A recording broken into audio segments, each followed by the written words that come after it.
আদালতের দেয়া সময়ের মধ্যেও বকেয়া পরিশোধ না করায় সিলগালা করা হলো সিটিসেলের প্রধান কার্যালয়ে। তরঙ্গ স্থগিত, নতুন করে চালুর সম্ভাবনা নাকচ করলেন প্রতিমন্ত্রী। মংলা বন্দর দিয়ে পাট রপ্তানি করতে পারছেন না খুলনা অঞ্চলের ব্যবসায়ীরা। গুনতে হচ্ছে বাড়তি অর্থ, পিছিয়ে পড়ছে রপ্তানি বাণিজ্য। নতুন রূপে সাজানো হচ্ছে বিনোদন কেন্দ্র হাতিরঝিল, তৈরি হচ্ছে ভাসমান মুক্ত মঞ্চ, আগামী মাসেই যোগ হচ্ছে ওয়াটার বাস। এবং রাজধানীর কাঁচা বাজারে বেড়েছে সব ধরনের সবজির দাম। মাছের দর নিয়ে মিশ্র প্রতিক্রিয়া। দেশি মুরগির দাম বাড়লেও স্থিতিশীল খাসি ও গরুর মাংসের দাম।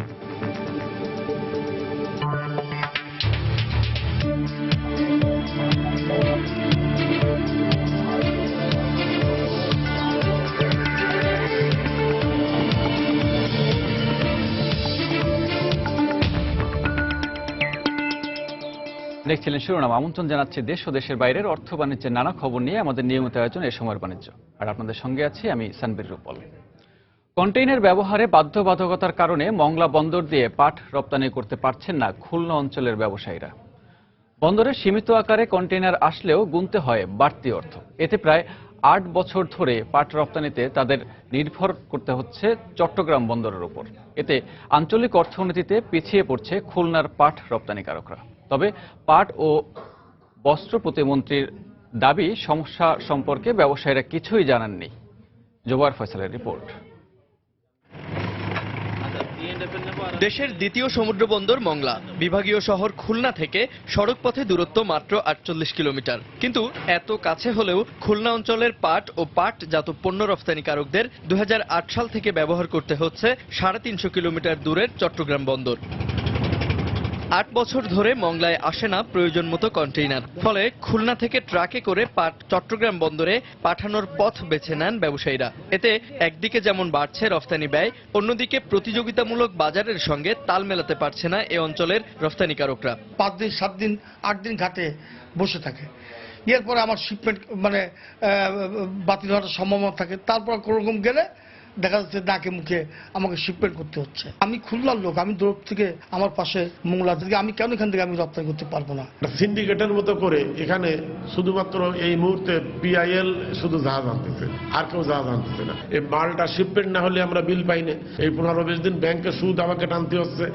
সমস্যাটি সম্পর্কে কিছুই জানে না পাট মন্ত্রণালয়, এমন দাবি করলেও শিগগিরই রফতানিকারক আর নৌ পরিবহন মন্ত্রণালয়ের সঙ্গে আলোচনার আশ্বাস প্রতিমন্ত্রীর। কোন স্টেক হোল্ডার এখন পর্যন্ত যে মংলা বন্দরে আগে কন্টেনার বাহী এই জায়গায় সিস্টেম ছিল, এখন সেটা বন্ধ হয়ে যাচ্ছে, চিটাং দিচ্ছে, এই ধরনের কেউ দাবি আমাদের কিংবা কোনো অভিযোগ কিংবা আবেদন কেউ আমাদের করে না। যার কারণে আপনার কাছে প্রথম জানলাম, তবে জানার পরে আমি বসে থাকবো না, আমি আজকে এই নৌ পরিবহন মন্ত্রীর সাথে কথা বলবো।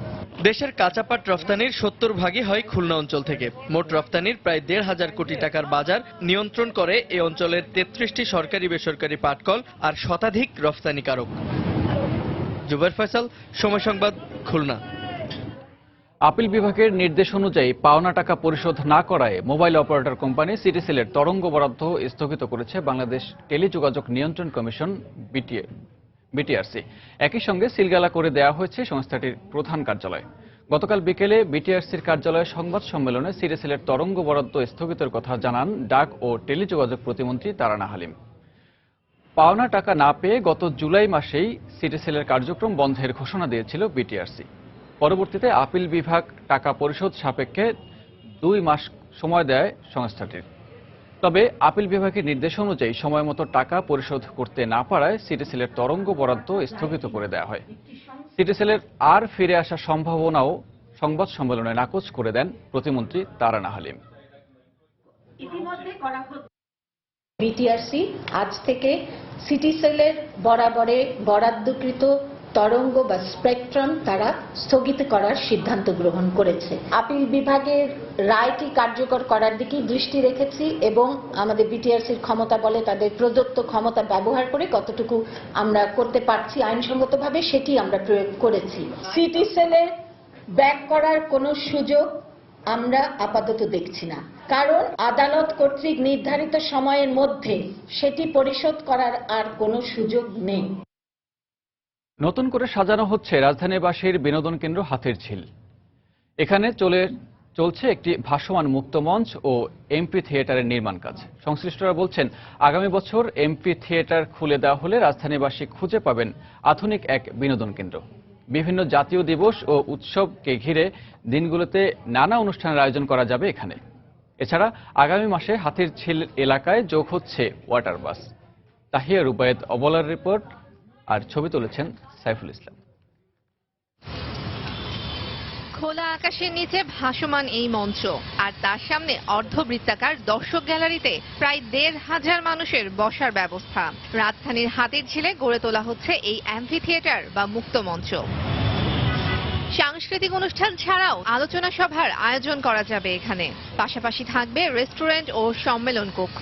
সৌন্দর্য রক্ষার পাশাপাশি বাড়তি এই বিনোদন ব্যবস্থা আগ্রহী করে তুলছে হাতিরঝিলে বেড়াতে আসা মানুষদের। এই ধরনের জিনিসগুলো হলে আমাদের জন্য আরো বেটার হয়। এরকম একটা হওয়া আমাদের জন্য খুবই দরকার ছিল। যেহেতু এটা ঘোরার স্থান, দর্শনীয় স্থান, এখানে যদি আরেকটা অপেরা হাউসের মতো আরেকটা ভালো একটা প্লেস হয়, তাহলে এখানে দর্শনার্থী আরো বেড়ে যাবে। সংশ্লিষ্টরা বলছেন, হাতিরঝিলে আগামী মাস থেকে নামানো হবে ওয়াটার বোর্ড। উন্মুক্ত মঞ্চ হলেও রোদ বা বৃষ্টিতে অনুষ্ঠান করার জন্য থাকবে ছাউনির ব্যবস্থা। হাতিরঝিলের নান্দনিক সৌন্দর্যে যা যোগ করবে বাড়তি মাত্রা। মুক্ত মঞ্চ নির্মাণের কাজ শেষ হবে ডিসেম্বরে, আর দর্শকদের জন্য তা খুলে দেয়া হবে আগামী বছরের জুন মাসে।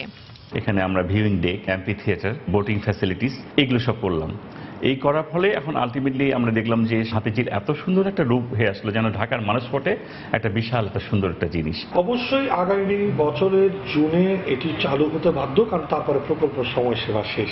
এটি একটি সত্যিকার অর্থে ওয়াটারফ্রন্ট সেলিব্রেশন, সেটা করার মতো একটি জায়গা পরিণত হবে। উন্মুক্ত এই মঞ্চের খুব কাছেই তৈরি হচ্ছে 10 তলা অত্যাধুনিক গাড়ি পার্কিং ভবন। এই ভবনে থাকছে হাতিরঝিলের কার্যালয় সহ জাদুঘর।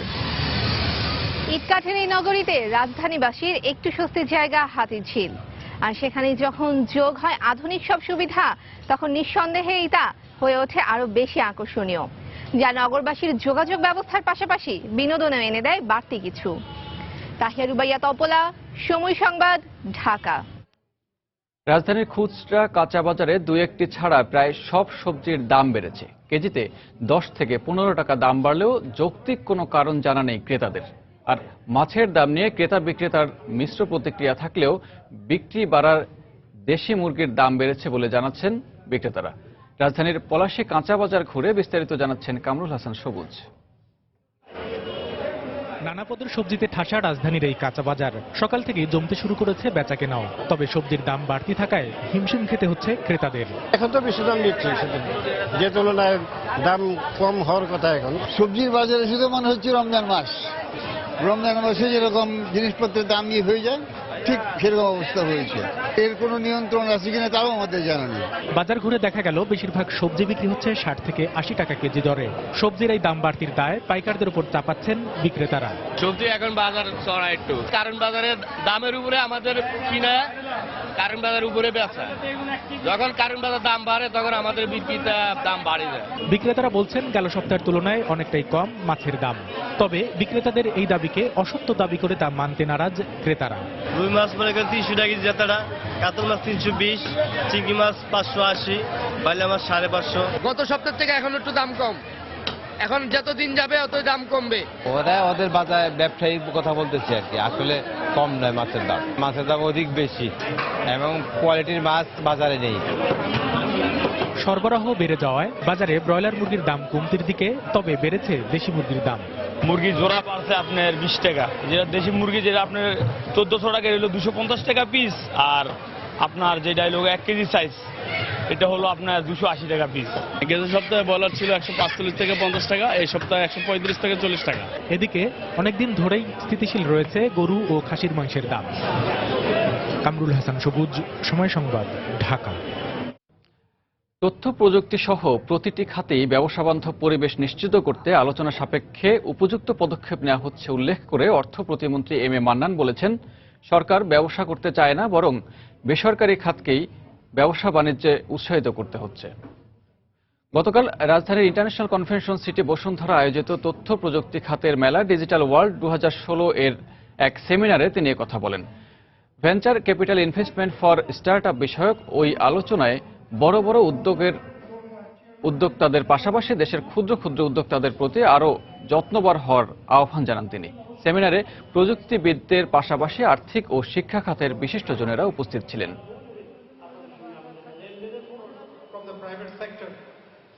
আমরা ভালো করতে চাই, আমরা আপনাদের জন্য যত সুবিধা হলে আপনাদের ভালো হয় আমরা করতে চাই। আপনাদের কাছ থেকে যেহেতু সকল ব্যবসা বাণিজ্য আপনাদেরকে দিয়েছি, আয়ের অংশ আমরা আপনাদের কাছে আশা করি। বাচ্চা যারা কাজ করছে, মা বোনেরা কাজ করছে, তারাও দৈনন্দিন অনেক স্টার্ট আপ করছে, ক্ষুদ্রতর ক্ষুদ্র। আমরা চাই সেগুলোর আরো বৃহত্তর পদ্ধতি হোক।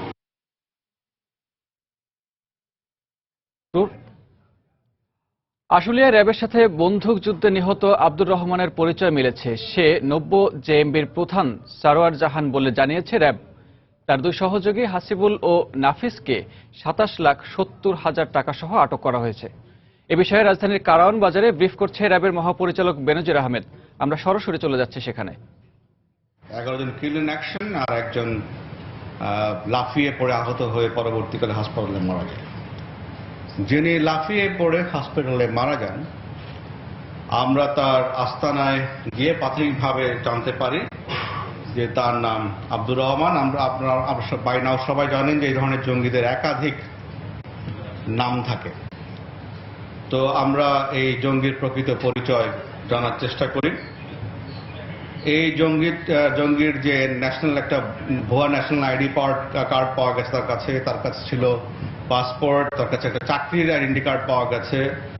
এসব মিলিয়ে অন্যান্য তদন্ত থেকে, ডকুমেন্ট থেকে আমরা যেটা বের করতে পেরেছি যে সে বিভিন্ন সময়ে মোক্তার, নাজমুল ইসলাম, আব্দুর রহমান, শাইখ আসিম আজওয়াদ, শাইখ আবু ইব্রাহিম আল হানিফ, এই সমস্ত সাংগঠনিক নাম ব্যবহার করত। তার প্রকৃত নাম হচ্ছে সারোয়ার জাহান। ওর বাবার নাম আব্দুল মান্নান, মা সালেহা খাতুন, ঠিকানা হচ্ছে মুন্সিভুজা, ভোলাহাট, চাঁপাইনবাবগঞ্জ। সে 1998 সালে বাড়ি ছেড়ে নাচলের একটি কওমি মাদ্রাসায় ভর্তি হয়। পরবর্তীতে সারোয়ার দাখিল ফাজিল শেষ করে দাওরা পাশ করে। এই সারোয়ার এই পর্যন্ত সে বিয়ে করেছে দুটি। সে প্রথম স্ত্রীকে তালাক দিয়ে পরে আরেকটা বিয়ে করে। তার এই দুইটা পরিবারে সন্তান সংখ্যা 3টা। প্রথম পক্ষে 2টা এবং তার মধ্যে একটি মেয়ে একটি ছেলে, এবং সর্বশেষ পক্ষে তার একটি ছেলে আছে। তার স্ত্রী এই মুহূর্তে সন্তান সম্ভবা। আমরা যদি জঙ্গি কার্যক্রম ইতিহাস দেখি তাহলে আসলে সে 1998 সালে এই বাড়ি ছেড়ে নাচল কওমি মাদ্রাসায় ভর্তি হয়, সেটাই তার শুরু। 2003 সালে আপনাদের অনেকে যারা পুরনো সাংবাদিক আছেন তারা জানেন যে আপনার কি বলে চাঁপাইনবাবগঞ্জের খেতলালে মন্তাজরের বাড়িতে বাংলা ভাইয়ের নেতৃত্বে প্রায় 100 লোক একত্রিত গভীর রাত্রে। সেই সময় এসপি বর্তমানে আমাদের র্যাবের এডিজি অ্যাডমিনিস্ট্রেশন জলিল মন্ডল। তো তখন সে ওইখানে এসপি ছিল। তো এসপি জানতে পেরে সে ওখানে পুলিশ পাঠালে বাংলা ভাইয়ের নেতৃত্বে এরা পুলিশকে অ্যাটাক করে 3টে অস্ত্র ছিনিয়ে নেয় পুলিশের কাছ থেকে এবং গোলাগুলি করে, গ্রেনেড নিক্ষেপ করে তারা পালিয়ে যায়। কিন্তু মোট 33 জনকে পুলিশ আটক করতে সক্ষম হয়। তার মধ্যে এই সারোয়ার জাহানও ছিল।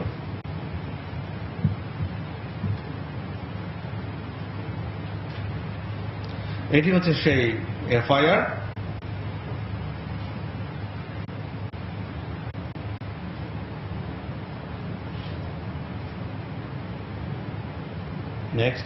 নেক্সট 2 নম্বরটা দেখো।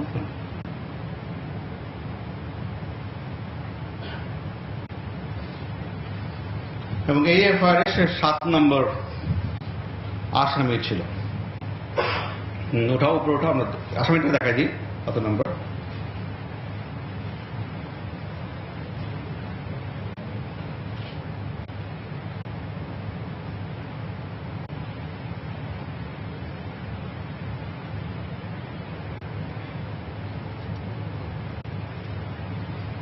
আসলে র্যাবের সঙ্গে বন্দুকযুদ্ধে নিহত আব্দুর রহমানের পরিচয় মিলেছে, আর সে বিষয়ে কারণ বাজার থেকে ব্রিফ করছিলেন র্যাবের মহাপরিচালক বেনজির আহমেদ।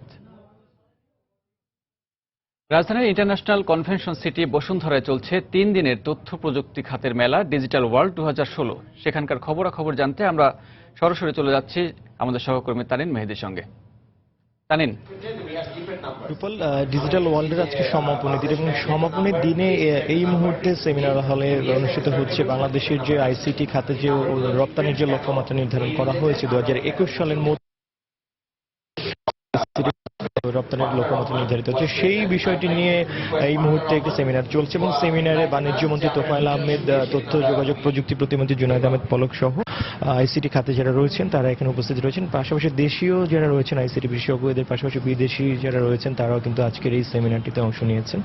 রূপল, একটু জানিয়ে রাখতে চাই যে 2021 সালের মধ্যে বাংলাদেশের যে আইসিটি খাতে $5 বিলিয়ন যে রপ্তানির লক্ষ্যমাত্রা নির্ধারণ করা হয়েছে, সেই লক্ষ্যমাত্রা অর্জন করার জন্য কিভাবে কাজ করতে হবে, কিভাবে দিক নির্দেশন দিতে হবে, কিভাবে এগিয়ে যেতে পারে বাংলাদেশ, সেই বিষয়গুলো নিয়ে দীর্ঘদিন ধরে কিন্তু বাংলাদেশে কাজ চলছে এবং তারই অংশ হিসেবে এই যে ডিজিটাল ওয়ার্ল্ড 2016 অনুষ্ঠিত হচ্ছে, সেই ডিজিটাল ওয়ার্ল্ড 2016 সমাপনী দিনের আজকের এই সেমিনারটি অনুষ্ঠিত হচ্ছে। আজকে যারা এখানে সেমিনারে যারা নোট উপস্থাপন করছেন তারা তাদের বক্তব্যে যেটি উঠে এসেছে সেটি হচ্ছে বর্তমানে আউটসোর্সিং খাত এবং সফটওয়্যার খাতে বাংলাদেশ বেশ এগিয়ে যাচ্ছে এবং এদের মধ্যে সফটওয়্যার রপ্তানিকারকদের যে সংগঠন রয়েছে বেসিসের সংগঠনের বাইরেও কিন্তু বেশ কিছু সংগঠন রয়েছে, বেশ কিছু কোম্পানি।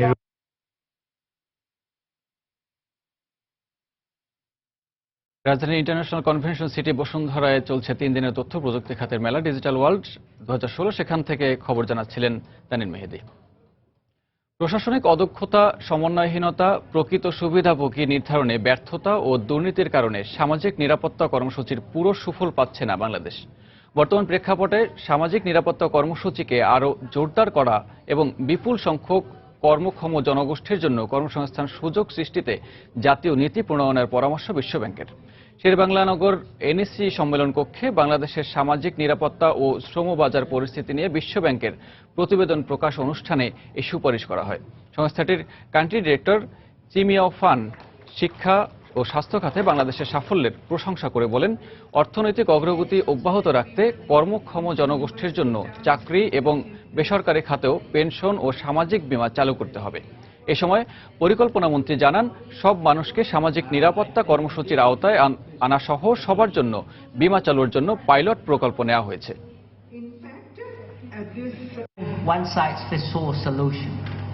জনসংখ্যা বৃদ্ধির সাথে সামঞ্জস্য রেখে নতুন কর্মসংস্থান সৃষ্টির দিকে গুরুত্ব দিতে হবে।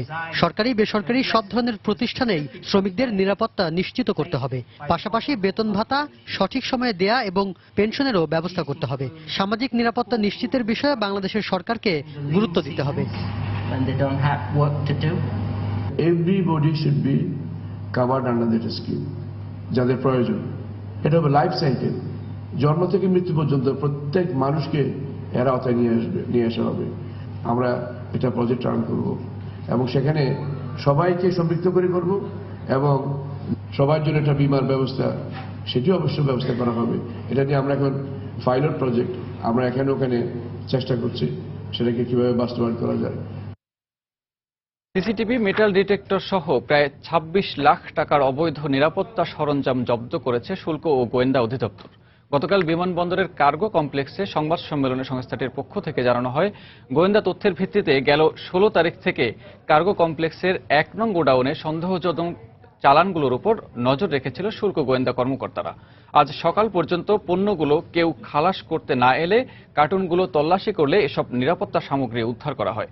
তবে কোন দেশ থেকে এবং কোন ফ্লাইটে মালামালগুলো এসেছে তা এখনও নিশ্চিত করতে পারেনি শুল্ক গোয়েন্দা বিভাগ। এর সাথে বিমানের সংশ্লিষ্ট যে লোকজন ছিল তার সাথে আমরা প্রাথমিকভাবে আলোচনা তাকে জিজ্ঞাসাবাদ করে আমরা এটার কোনো সদুত্তর পাইনি।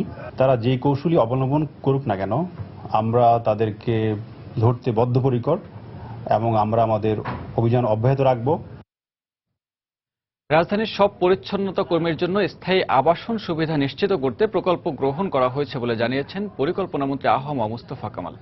গতকাল শেরেবাংলা নগরের এনইসি সম্মেলন কক্ষে power and participation resource centre PPRC আয়োজিত শহুরে দারিদ্র্য বিষয়ক গবেষণাপত্র প্রকাশ অনুষ্ঠানে এ মন্তব্য করেন পরিকল্পনামন্ত্রী। এবং যে পরিচ্ছন্ন কর্মী যারা আছে ঢাকা শহরে তাদের সবার জন্য আমরা হাউজিং এর ব্যবস্থা করে দিচ্ছি। সেই প্রকল্প আমরা অলরেডি গ্রহণ করেছি। আমরা কাউকে বাদ রেখে দেশের অর্থনীতিকে সামনে নিয়ে যেতে পারবো না। আজকে একটা কথা মনে রাখতে হবে, আমরাও সেখানে যে থাকতে পারতাম, বাই চান্স আজকে আমরা এখানে আছি, আমাদের জায়গা হয়তো সেখানে ছিল, হু নোজ। তখন এই জন্য তাদেরকে আমরা যে পিছিয়ে রাখবো আর তারা পিছিয়ে থাকবে, ইটস নট দ্যাট। এটা আমাদের কখনো, অন্তত এটা আমাদের সরকারের কোনো পরিকল্পনাই নাই। ব্যবসায়ীদের অজ্ঞতা আর অতি লোভের কারণেই পণ্যের সঠিক মান নিশ্চিত করা সম্ভব হচ্ছে না বলে মন্তব্য করেছেন শিল্পমন্ত্রী আমির হোসেন আমু। গতকাল তেজগাঁওয়ে বিএসটিআই আয়োজিত ৪৭তম বিশ্ব মান দিবস উপলক্ষে আয়োজিত এক আলোচনা সভায় এসব কথা বলেন শিল্পমন্ত্রী। বিএসটিআই মহাপরিচালক ইকরামুল হকের সভাপতিত্বে অনুষ্ঠানে আরও উপস্থিত ছিলেন শিল্প মন্ত্রণালয়ের সিনিয়র সচিব মোশাররফ হোসেন ভূঁইয়া, এফবিসিসিআইয়ের ভারপ্রাপ্ত সভাপতি শফিউল ইসলাম। এ সময় বক্তারা বলেন, পণ্যের গুণগত মান নিশ্চিত করতে পারলে একদিকে যেমন দেশের জনগণের স্বাস্থ্য ঠিক থাকবে, অন্যদিকে পণ্য রফতানিতে বিদেশিদের আস্থা নিশ্চিত করা সম্ভব হবে। নানান দিকে আমরা লক্ষ্য রেখেছি যে আমাদের দেশের ব্যবসায়ীদের কিছুটা জ্ঞানের অভাব রয়েছে স্বাস্থ্য সচেতনতার বিষয়। এখন এটা জ্ঞানের অভাব বলবো না বেশি অতিলোভ সেটা বলবো, এইটা আমি বুঝতে পারছি না। তবে এই ধরনের প্রবণতা থেকে তাদেরকে বিরত রাখতে হবে এবং আমরা চাই না যে আমরা আইন প্রয়োগ করে সবসময় সবকিছু কার্যকর করব। আমরা চাই সচেতনতা বৃদ্ধি করেই সব জিনিস কার্যকরী করাই ভালো। রিকশা আর সিএনজি চালিত অটোরিকশার চাপে বগুড়া এখন যানজটের শহরে পরিণত হয়েছে। প্রতিদিনই বাড়ছে অবৈধ ব্যাটারি চার্জার চালিত রিকশা। অবৈধ এসব চার্জার রিকশা থেকে প্রতিদিনই উঠছে হাজার হাজার টাকার চাঁদা। আইন শৃঙ্খলা রক্ষা বাহিনীর সামনে চাঁদা তোলা হলেও নির্বিকার তারা। জেলা পুলিশের কর্তা ব্যক্তিরা বলছেন, যানজট আর চাঁদাবাজদের বিরুদ্ধে শিগগিরই ব্যবস্থা নেওয়া হবে। বিস্তারিত মাজেদুর রহমানের প্রতিবেদন, ছবি তুলেছেন রবিউল ইসলাম। শহরে বেরোলেই দেখা মিলবে চার্জার চালিত আর পায়ে পেডেল করা হাজারো রিকশা। পৌর ট্যাক্স পরিশোধ করা পায়ে চালিত রিকশার নিয়ন্ত্রণ থাকলেও অবৈধ চার্জার চালিত রিকশার কোনো নিয়ন্ত্রণ নেই। শহরের একজন নিয়ন্ত্রণ করছে এসব চার্জার চালিত রিকশা। নির্বিঘ্নে এসব চার্জার রিকশা চলার সুবিধা করে দিয়ে তুফান নামের এক ব্যক্তি প্রতিদিন রিকশাওয়ালাদের কাছ থেকে হাতিয়ে নিচ্ছে হাজার হাজার টাকা। আর এসব রিকশার সংখ্যা প্রতিদিনই বাড়ার কারণে শহরে দেখা দিয়েছে ভয়াবহ যানজট। অটো চালিত রিকশা, ভ্যান যেগুলো চলতেছে রাস্তায়, এটা কোনো নিয়ন্ত্রণ নাই, এর কোনো অথরিটি নাই। যেখানে সেখানে চাঁদার কারণে দেখা যাচ্ছে যে অতিরিক্ত যানজট তৈরি হচ্ছে। শহরে বিভিন্ন পয়েন্টে চার্জার রিকশা প্রতি 20 টাকা করে চাঁদা তুলছে তুফানের নিয়োজিত লোকেরা। শুধু তাই নয়, নতুন রিকশা শহরে নামালে এককালীন তাদের দিতে হচ্ছে 1800 করে টাকা। গাড়ি নামাচ্ছে শোন টাকা নিচ্ছে 1800 টাকা। গাড়ির বাবদ একটা কার্ড দিচ্ছে, টাকা না দিলে পরে মারধর করে, গাড়ি নিয়ে যা ধরে থয়। এগুলো তুলতে বলছে তুফান সরকার। 20 টাকা চাঁদালি আমরা রিক্সা আলাদা অটো রিক্সার থেকে, আমাদের 5 টাকা দেয়, ওখানে 15 টাকা দেওয়া লাগে। আইন শৃঙ্খলা বাহিনীর সামনে চাঁদা আদায় করা হলেও কিছুই বলছে না তারা। তবে যানজট নিরসনে অবৈধ চার্জার রিকশা, সিএনজি চালিত অটোরিকশা ও চাঁদাবাজদের বিরুদ্ধে ব্যবস্থা নেওয়ার কথা জানালেন পুলিশের এই ঊর্ধ্বতন কর্মকর্তা। ব্যাটারি চালিত রিকশা আরেকটি বিস্ফোরা না হয়ে দাঁড়ায়, এজন্য আমাদের অভিযান অব্যাহত আছে। যদি কেউ এই ব্যাটারি চালিত রিকশার কাছ থেকে অবৈধভাবে চাঁদা আদায় করে থাকে, অবশ্যই আমরা তাকে আইডেন্টিফাই করবে, তার বিরুদ্ধে আইনগত ব্যবস্থা নেব। বগুড়া শহরে অনুমোদিত রিকশার সংখ্যা প্রায় 3000 আর অবৈধ চার্জার রিকশা চলছে 4500। এছাড়া সিএনজি চালিত অটোরিকশার সংখ্যা প্রায় 8000। মাজেদুর রহমান, সময় সংবাদ, বগুড়া। পর্যাপ্ত বৃষ্টিপাত এবং কোনো রকম রোগবালাই দেখা না দেয় চলতি বছরে মৌলভীবাজার জেলার 7 উপজেলায় লেবুর বাম্পার ফলন হয়েছে। এতে হাসি ফুটেছে লেবু চাষি ও ব্যবসায়ীদের মুখে। লেবুর রোগবালাই নিয়ে আগে থেকে সচেতন থাকায় এবার সংক্রমণ দেখা দেয়নি বলে জানিয়েছেন কৃষি কর্মকর্তা। শাহ অলিউর রহমানের পাঠানো তথ্য ও ছবি নিয়ে টেস্ট রিপোর্ট। উঁচু নিচু পাহাড় টিলা, সেই টিলায় সারি সারি লেবু গাছ, গাছে গাঢ় সবুজ পাতার ফাঁকে থোকা থোকা লেবু। আবহাওয়া ও মাটি দুই লেবু চাষের উপযোগী হওয়ায় মৌলভীবাজারের সদর, রাজনগর, বড়লেখা, শ্রীমঙ্গল সহ 7 উপজেলায় বাণিজ্যিকভাবে চাষ হচ্ছে চায়না, জারা, পাতিসহ নানা জাতের লেবু। এবছর আবহাওয়া অনুকূলে থাকায় এবং রোগবালাইয়ের সংক্রমণ না হওয়ায় জেলায় লেবুর বাম্পার ফলন হয়েছে। এতে দারুণ খুশি শ্রমিক ও চাষিরা। মৌসুমিতেই আমাদের লেবু খেতে লেবু ভালো হয়েছে। আমরা লেবু ভাঙ্গি, মালিক আমরা কাজ করায় খুশি হইয়া আমরা টাকা দেব। লেবুর আমরা ভালো রেট পাইছি, প্রায় 5 টনের মতো লেবু বেচছি, প্রায় 6 লক্ষ টাকা। আরো লেবু আসে, আমি আরো বেচতে পারবো। ক্যাঙ্কার রোগ না থাকায় লেবুর চাহিদা বিদেশে অনেক বেশি। বাম্পার ফলন হয় দেশের চাহিদা মিটিয়ে বিভিন্ন দেশে লেবু রপ্তানির আশা ব্যবসায়ীদের। ভালো হয়েছে, প্রায় 5 কোটি টাকা লাভবান হতে পারবো আশা করা যায়। ঢাকা, সিলেট, চিটাগাং বিভিন্ন জায়গায় যাইতেছে, দেশের বাইরেও যাইতেছে। জেলার কৃষি কর্মকর্তা জানালেন, সঠিক নিয়ম মেনে পরিচর্যা করায় চাষিরা ভালো ফলন পেয়েছে। প্রতিদিন 60 থেকে 70 লক্ষ টাকার লেবু আমাদের বিক্রি হচ্ছে এবং এটা দেশের বিভিন্ন এলাকায় নিয়ে যাচ্ছে। এবার ভালো ফলন পাওয়ার কারণে কৃষক অত্যন্ত খুশি এবং আমরা আশা করতেছি আস্তে আস্তে লেবুর আবাদ এখানে সম্প্রসারিত হবে। চলতি বছর জেলার 1200 হেক্টর জমিতে 5000 মেট্রিক টন লেবু উৎপাদন হয়েছে। সময় সংবাদ, মৌলভীবাজার। দেশে ক্রমবর্ধমান চাহিদার প্রেক্ষাপটে সুনামগঞ্জের ছাতক এবং চট্টগ্রামে নতুন সিমেন্ট ও কাগজ কারখানা স্থাপনের সিদ্ধান্ত নিয়েছে সরকার। এ লক্ষ্যে সৌদি সরকারের আল রাজি গ্রুপের সাথে সমঝোতা স্মারক স্বাক্ষরিত হয়েছে। বৃহস্পতিবার সকালে মতিঝিলের শিল্প ভবনে আয়োজিত অনুষ্ঠানে শিল্পমন্ত্রী আমির হোসেন আমুর উপস্থিতিতে বাংলাদেশ কেমিক্যাল ইন্ডাস্ট্রিজ কর্পোরেশন বিসিআইসির সচিব হাসনাত আহমেদ চৌধুরী এবং আল রাজি গ্রুপের ব্যবস্থাপনা পরিচালক ইউসুফ আল রাজি সমঝোতা স্বাক্ষর করেন।